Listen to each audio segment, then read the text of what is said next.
wanna sleep in, cause I got something to prove. I gotta take what I hate and finally make a move. I think of you.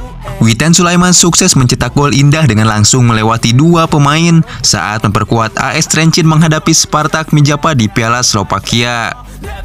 AS Trenčín sendiri berhasil mengalahkan Spartak dengan skor telak 5-0 tanpa balas. Witan diturunkan di babak kedua pada menit ke-58. AS Trenčín langsung menurunkan 3 pemain sekaligus dari bangku cadangan. Witan masuk menggantikan Matu Kemet yang mengalami cedera. Kehadiran Witan mampu menambah daya gedor AS Trenčín. Pada menit ke-79, Witan berhasil mencetak gol indah untuk menambah keunggulan AS Trenčín menjadi 4-0. Witan Sulaiman mencetak gol usai mendapat umpan dari Dominik Holly yang berhasil merebut bola dari pemain belakang Spartak Mijapa. Witan yang mendapat umpan berhasil mengecoh satu bek dan kiper Spartak hingga akhirnya mencaploskan bola dengan sempurna. Hingga pertandingan berakhir tak ada gol tambahan yang mampu diciptakan kedua tim. AS Trenčín menang 5-0 atas Spartak dan lolos ke babak 8 besar Piala Slovakia.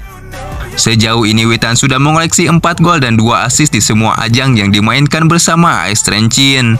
Ya, semoga Witan Sulaiman bisa menjaga performanya bersama AS Trenčín untuk di laga selanjutnya.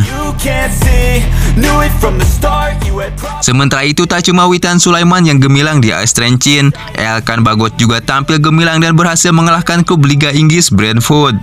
Elkan Bagot, bek timnas Indonesia, bermain penuh untuk Gillingham di laga kontra Brentford pada ajang Carabao Cup. Pertandingan berjalan sengit, Ivan Toney bawa tuan rumah unggul cepat di menit ke-6. Gillingham baru samakan kedudukan di menit ke-75 lewat Michael Mandron.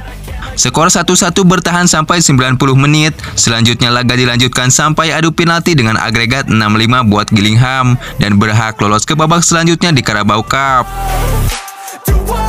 Elkan Bagot bermain sebagai bek tengah dalam skema 5-4-1. Elkan Bagot tentu mencatatkan sejarah jadi pemain timnas Indonesia pertama yang main di ajang Carabao Cup dan pemain Indonesia pertama yang hadapi tim Liga Inggris.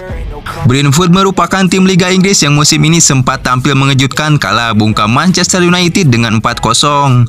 Sedangkan Gillingham yang merupakan timnya Bagot merupakan tim di kasta keempat kompetisi Liga Inggris. Tentu ini menjadi pengalaman berharga buat Elkan Bagot, di mana bisa mengalahkan tim papan atas Brentford, yang mana Manchester United saja tidak berkutik menghadapi Brentford dan dibobol 4-0. Namun Gillingham mampu mengalahkan klub Liga Inggris tersebut. Ya, semoga pemain yang berkiprah di luar negeri bisa menjaga performa terbaiknya. Tentu itu bisa meningkatkan pengalaman dan kepercayaan diri saat menghadapi tim-tim besar.